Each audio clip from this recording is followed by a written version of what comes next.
Hi friends, நீங்களாம் நல்லா இருக்கீங்கன்னு நம்புகிறேன். டே 23 வெள்ளிங்கிரி 4வது முறை சக்ஸஸ்ஃபுல்லாக ஏறி இறங்கிட்டோம்.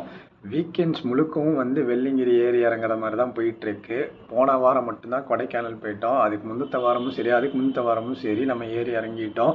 இந்த வாட்டி 4வது முறை ஏறி இறங்கியிருக்கோம் சக்ஸஸ்ஃபுல்லாக. காலைல ஒரு 9:40 கிட்ட ஏற ஆரம்பித்தோம்.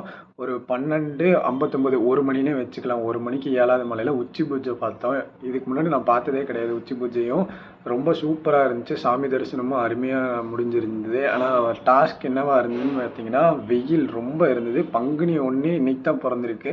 ரொம்ப வெயில் உச்சகட்டமாக இருந்தது. ஒரு மாதிரி டீஹைட்ரேட் ஆகிறதா இருக்கட்டும், ரொம்ப வெயில் இருந்ததுனால பார்த்தீங்கன்னா எங்கேயுமே உட்காரல. 7வது மலையிலையும் சரி, 5வது மலையிலையும் சரி, 6வது மலையிலையும் சரி, எங்கேயுமே உட்காரல. நிழல் எப்படா வரும் அப்படின்னு சொல்லிட்டு கீழே டக்குன்னு இறங்க ஆரம்பிச்சு 5:15 கீழே இறங்கிட்டேன். ஃபஸ்ட்டு மலை ஃபுல்லாகவே கம்ப்ளீட் பண்ணி கீழே வந்தாச்சு. அன்னதானத்தில் சாப்பிட்டு அதுக்கப்புறம் தான் வீட்டுக்கு வந்தேன். ரொம்ப முக்கியமாக வெயில் நேரங்களில் ஏறாதீங்க.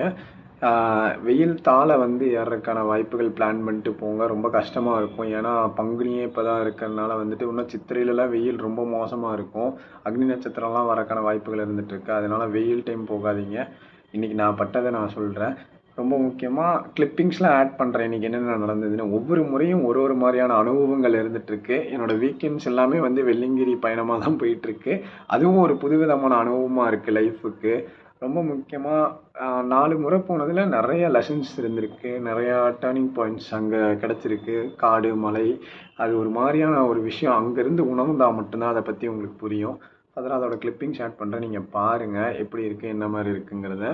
மீண்டும் ஏறுவியான்னு கேட்டால் கண்டிப்பாக மீண்டும் ஏறுறதுக்கான வாய்ப்புகள் அதிகமாக இருந்துகிட்ருக்கு. அது நான் மனசில் வச்சுருக்கேன். அதே மாதிரி சிவபெருமானும் நம்மளை கூப்பிடணும். அதை வழி விட்டாருன்னா நம்ம ஏறிடலாம் ஃப்ரெண்ட்ஸ்.